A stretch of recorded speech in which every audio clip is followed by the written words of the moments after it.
Happy Tuesday, folks. Just a update on the tanks. It's been a little bit of time since I've done an update. Showing you how these guys move around. They like to dart and hover, which is pretty wild.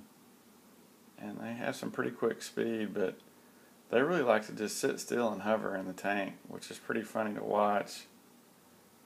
These are Beckford pencilfish. And the male has the red. There's two males in here. I think the rest are females. Pretty sure about that one. These guys are pretty feisty. They crack me up. If I do work in the tank, they'll actually all go huddle up in an area as a group and just kind of sit. I don't know. It's just kind of wild how they will hang in one place and just hover. And there is a pretty good current in this tank, just to give you an idea of the water flow. That's actually pushing down pretty good. If I was to put something in the tank, you'd actually see it moving pretty well. Trying to figure out what to do with the Glosso. I really like how this is going, but it's just kind of taking over the lighting in the back. It's kind of hurting the Italian valve.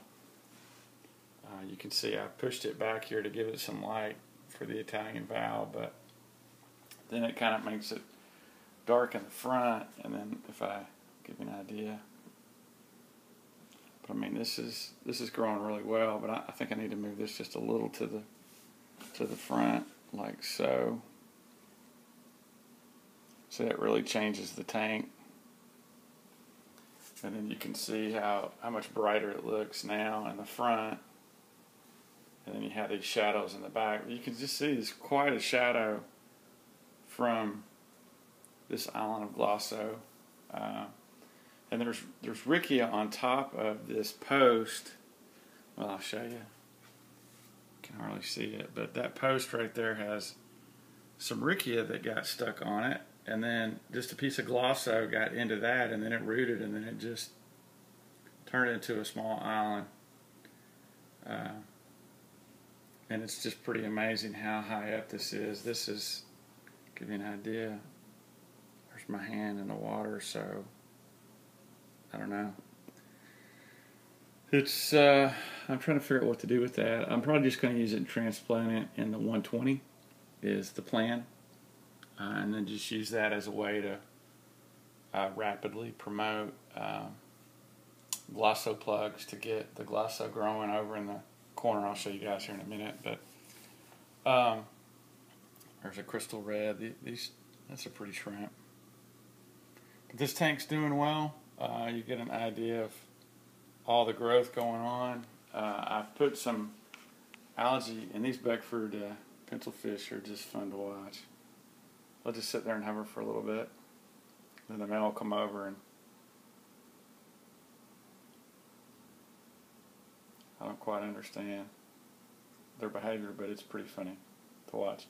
But I put some algae wafers in here to feed some of the shrimp, and a bunch of them have come out and working on that pretty good. There's a lot of shrimp in here that you just can't see that tend to hang in the weeds here.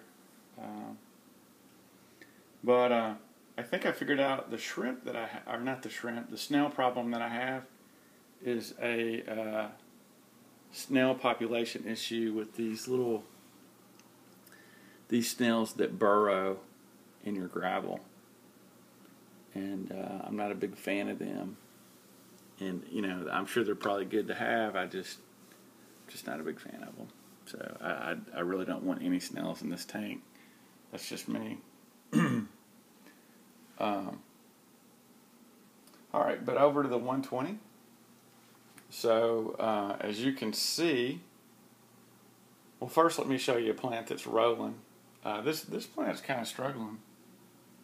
And I really feel like I need to either bump up my lighting, or the pair of bulbs in the back are a little over a year old now, so they're due for a replacement.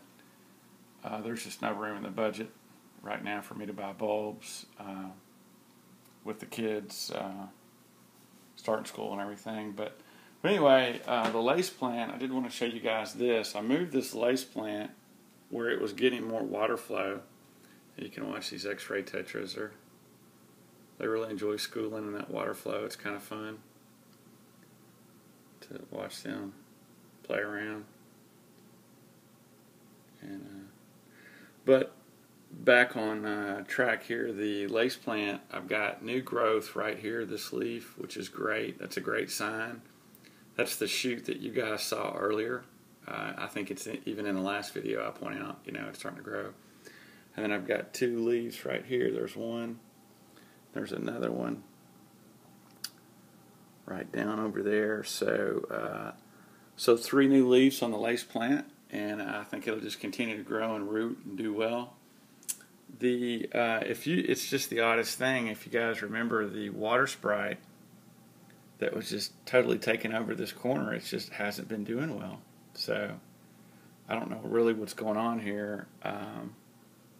I just think it's odd. I think that the wisteria is choking it out of nutrients at the root level, is my guess.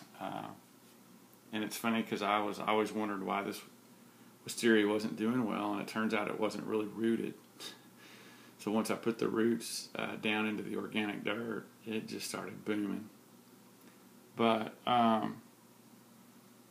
this glosso's kind of bouncing back. You can see it really lost some of its color. It turned a little bright yellow, which isn't a good sign. And this almost looks like, you can see, it's funny. I'm going to try to explain what you're seeing here. The camera's not doing a good job of showing you, but you've got different color leaves here, and the new growth is a bright green leaf. So it's bright green on the tips, but the leaves around that baby tear are dark and kind of wilted. And what you're basically seeing is the salt that was added when I was fighting the fish sickness, and the medicine that was added, it really hurt the plant, is what you're seeing. And it kind of wilted the old growth, but the new leaves that are coming out are bouncing back. So it's kind of a good sign. And the Riccia, there was a big piece of the Riccia flutens, I think is how you say it, that was right here. And I left some of it to grow back, but it was just getting big and you couldn't hardly see the driftwood. And so I pulled it out and just tried to get it to sit right here. I don't think it will, but I'm still trying to figure out how to get that cool looking plant to grow on my driftwood there. And then BM, I think, posted about his assassin snails. These 2 guys look like they're doing the same thing. I don't know, they've been doing that for a while. So, and I always wondered, if you got assassin snails and they started reproducing in your fish tank, wouldn't that create an issue? So, but if you go over here, I am pretty much I've got the ruffle plant here, but I've got like a few leaves in the back that are new growth, they look like, for the soar plant in the back corner. And then this, if you look like behind that, let's see if I can get you back in there. Yeah, see that little, it's like almost a peel on the ground under that red minor tetra, that serpe. That's just pretty much what's left of that Amazon after the salt hit it. It just completely disintegrated. So I'm hoping that it's going to bounce back. We'll see. There's the blue discus in the back. It's no longer black, but it's kind of a light gray. So I'm hoping that it's eating well, it's doing healthy, and my hope is in about 2 more weeks it just goes to solid blue, and the turquoise rainbows can't seem to get out of the way. But you can see it's starting to show some blue. It's not black, but it's nowhere near the color like these guys are showing. So my hope is it'll bounce back, and I think it will. Body language is showing that it's doing pretty good. So anyway, that's kind of it on the tank. I just want to keep you guys updated. I hate salt more than ever now. for a planted tank. I remember there was a reason why, like the last time I used it. The last time, if you go back, gosh, it's about a year, I've got a video out there where I talk about the Madagascar lace plant right here that's bouncing back, that it had 2 flower shoots on it, and it was shooting little runners for flowers. And then I had an ick outbreak with some neons, which they're very sensitive to ick.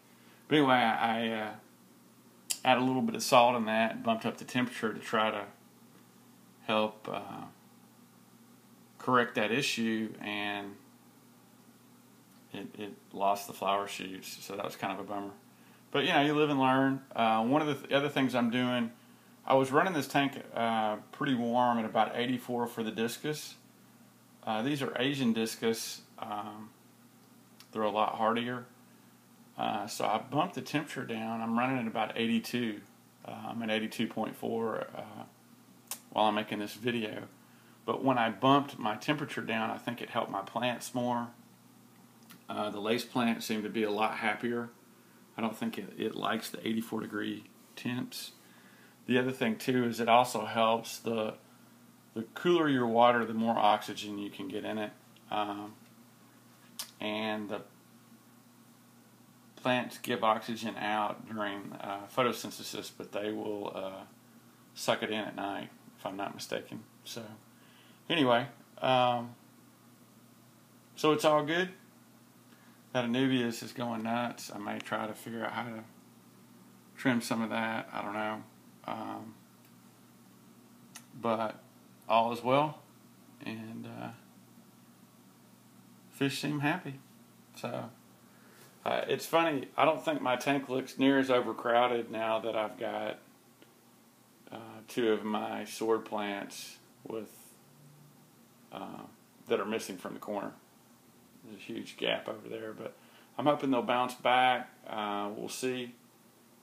My bet is within a month that area is going to fill back up. That ruffle plant's already doing a good job of bouncing back. Hopefully I didn't kill the one sword. I don't know.